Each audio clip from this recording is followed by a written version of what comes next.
Negeri Makassar tidak dapat dilepaskan dari sejarah berdirinya IKIP Ujung Pandang sebagai Lembaga Pendidikan Tenaga Kependidikan atau LPTK. Pada tahun 1999, Presiden RI memutuskan untuk merubah IKIP Ujung Pandang menjadi Universitas Negeri Makassar atau UNM, mengakibatkan perubahan FPTK menjadi Fakultas Teknik FT yang berada di Jalan Dentata, Parantambun, Tamalate, Kota Makassar, Sulawesi Selatan.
Kerusuhan yang berbau sara terjadi lagi di Indonesia. Satu gereja di Desa Sukamakmur, Gunung Meria, Aceh Singkil dilaporkan dibakar massa pada 13 Oktober 2015.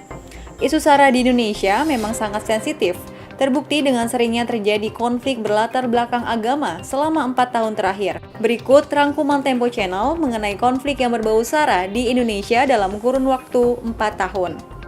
Konflik Gereja Yasmin. Konstitusi Anda di sini ini mau ngapain? Saya tanya mau bubarin orang beribadah. Akibat permasalahan izin mendirikan bangunan, Gereja Kristen Indonesia atau GKI Yasmin diblokir dan dilarang beribadah oleh kepolisian setempat pada 2011. Belum selesai sampai di situ, pada tahun 2012 lalu, ratusan orang berdemo menuntut jemaat GKI Yasmin untuk tidak melakukan peribadatan di lokasi bangunan Gereja Yasmin. Permasalahan izin mendirikan gereja menjadi penyebab warga Curug Mekar Bogor menolak keberadaan Gereja Yasmin. Kisru ini baru berakhir setelah jemaat GKI Yasmin membubarkan diri dan tidak melakukan peribadatan. Penyerangan Ahmadiyah Cikesik. Kekerasan terhadap jemaah Ahmadiyah kembali terjadi lagi di Cikesik, Banten pada 6 Februari 2011. Penyerangan ini bermula ketika jemaah Ahmadiyah tengah berkumpul di rumah pimpinan Ahmadiyah Cikesik. Melihat berkumpulnya jemaah Ahmadiyah, kemudian warga meminta mereka membubarkan diri, namun jemaah Ahmadiyah menolak. Bentrokan antara dua kelompok itu pun tak terhindarkan. Akibat penyerangan yang dilakukan lebih dari 1.000 orang itu, sebanyak 3 orang dilaporkan tewas. Penyerangan jemaah sholat Idul Fitri Tolikara. Ratusan orang dari Gereja Injil di Indonesia atau GIDI menyerang Muslim Tolikara yang sedang melaksanakan sholat Idul Fitri di lapangan Koramil Tolikara pada Jumat 17 Juli 2015 lalu. Sebelumnya, GIDI Tolikara melarang umat Muslim melakukan sholat Idul Fitri serta penggunaan penggerasan suara. Alasan pelarangan tersebut karena adanya penyelenggaraan seminar dan kebaktian kebangunan rohani Injili Pemuda yang tak jauh dari lokasi sholat.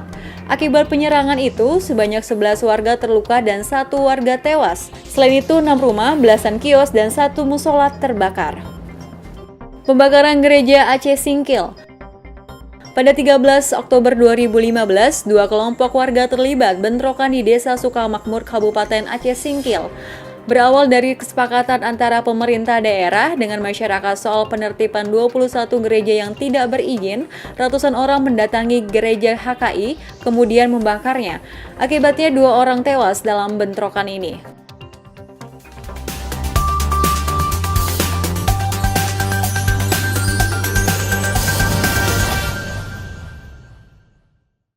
Indonesia negara yang memiliki beragam suku, ras, dan budaya.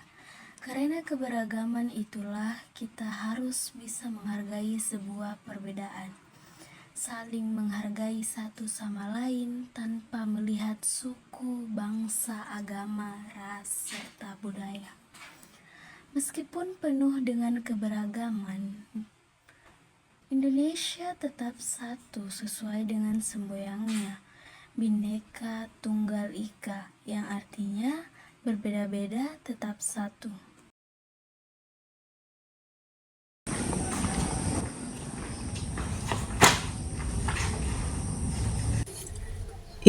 Pakai kerudung, bawa buku lagi. Wah, kayaknya teroris nih orang.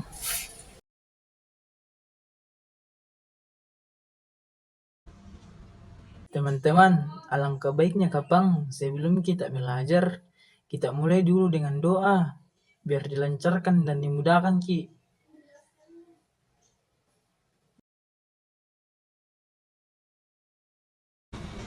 Anehnya dia caranya berdoa. Tidak boleh begitu. Tidak semua orang itu Islam. Semua agama itu mengajarkan kita untuk saling menghormati satu sama lain.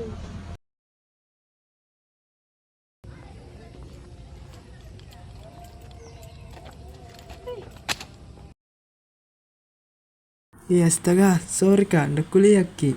Oh iya, ndak apa-apa Ji. Iya, sini saya susunkan ki. Sore tadi di ndak kuliah ki, aku ambil di tasku.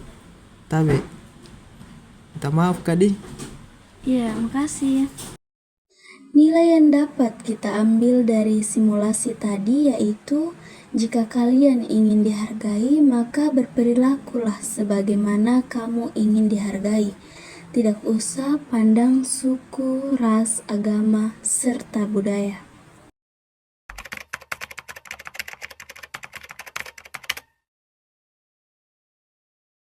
Menyatukan perbedaan agama adalah langkah penting untuk menciptakan hubungan yang harmonis dan saling menghormati. Adapun beberapa solusi yang praktis yang dapat diterapkan antara lain, solusi yang pertama ialah menghormati keyakinan teman. Menghormati keyakinan teman yang berbeda agama adalah dasar dari persahabatan lintas agama. Hindari merendahkan atau mengejek agama mereka. Sebaliknya, tunjukkan rasa hormat dan pengertian terhadap keyakinan mereka.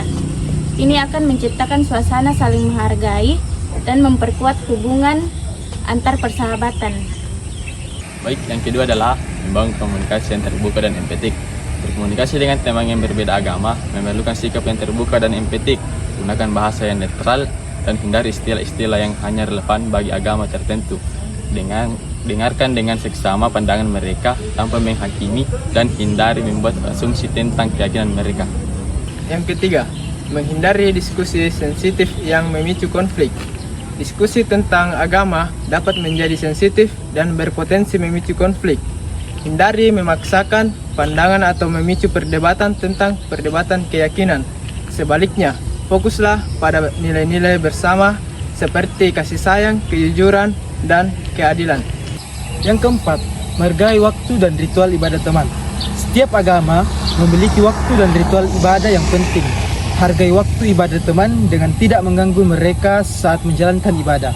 Jika memungkinkan, beri mereka ruang dan waktu yang diperlukan untuk beribadah sesuai keyakinan mereka. Yang kelima, menjadi pendengar yang baik dan menghargai perasaan teman. Menjadi pendengar yang baik adalah kunci dalam membangun hubungan yang kuat. Saat teman ingin berbagi tentang keyakinan atau pengalaman mereka, dengarkan dengan penuh perhatian dan tanpa menghakimi. Hargai perasaan dan sensitivitas mereka terhadap agama dan praktik keagamaan mereka.